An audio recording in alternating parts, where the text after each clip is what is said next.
Os amigos e amigas. Bom, irmão, mais informações aí sobre essas preciosas novidades que revolucionam a Terra. O que a gente está falando aí é um assunto muito importante, irmão,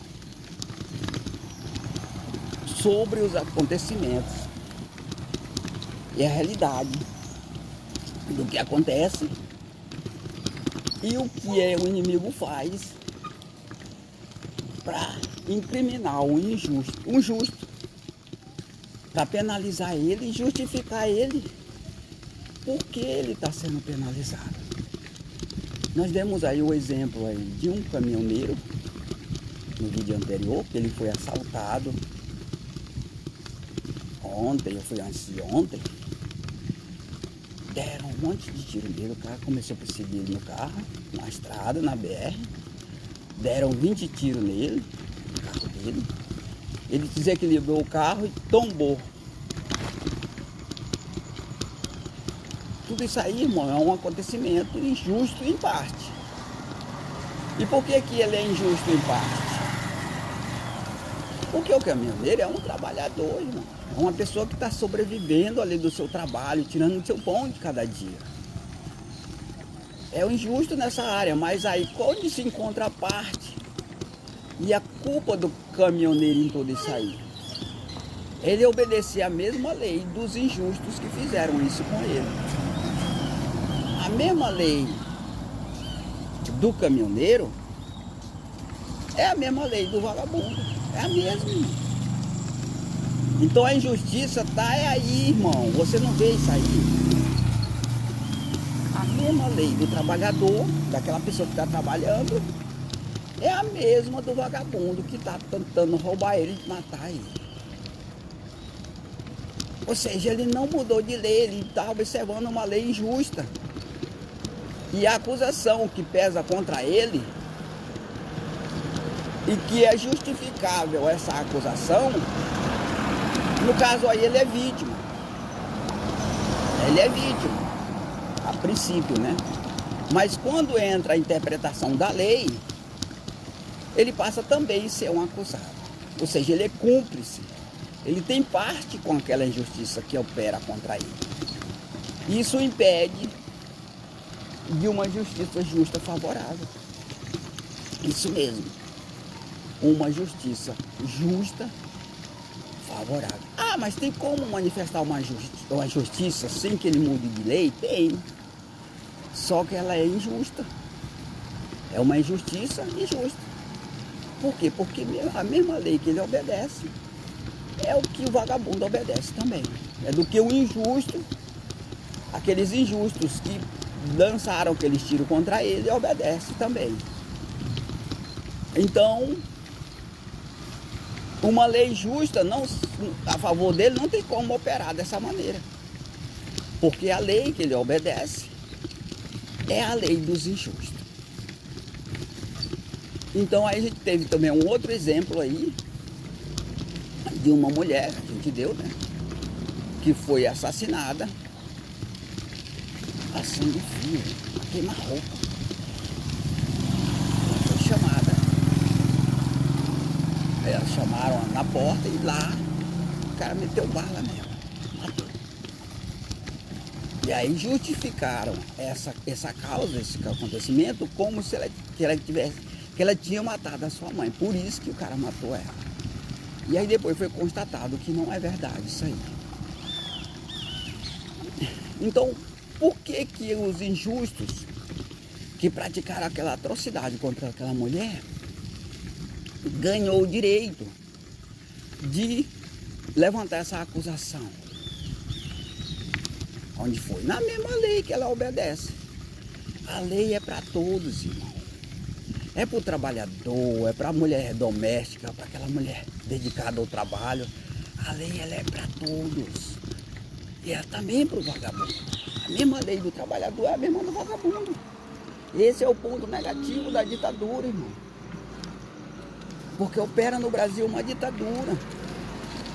É uma lei que todos são obrigados a obedecer a ela. Isso mesmo.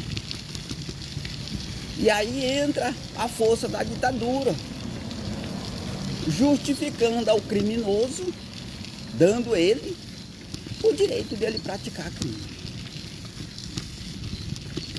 Por que matou ela? Foi porque ela matou a mãe dela. Aí todo mundo, poxa, então não foi uma injustiça, foi uma justiça. Só que essa mensagem foi errada, é mentirosa. Você pode ver, irmão, como a interpretação da mentira e do sigilo, ela gera os acontecimentos injustos. Ela produz, ela conscientiza as pessoas de uma injustiça como se fosse justiça. Isso mesmo que eu falei, irmão. Ela conscientiza as pessoas de uma injustiça como se fosse justiça. Já pensou, irmão?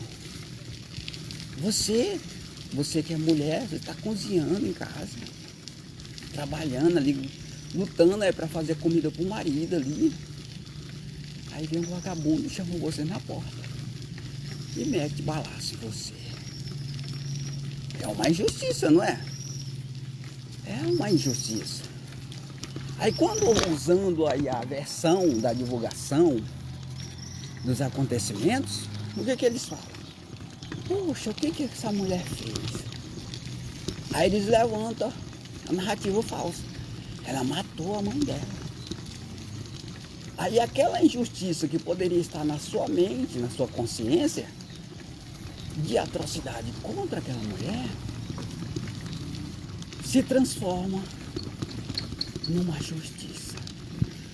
Você pode ver que a própria interpretação, irmão, ela já, se você for periciar ela já aponta a justificativa do crime. Ou seja, uma mulher, uma pessoa, e não tem como ela se defender porque ela já está morta, né? Não, eu não matei minha mãe, não. Minha mãe está viva. Não tem como ela se defender. E aí prevalece o quê? A justificativa ao criminoso, irmão. A justificativa ao crime, ao criminoso. Por que acontece isso, irmão? Porque a lei, ela é injusta, irmão.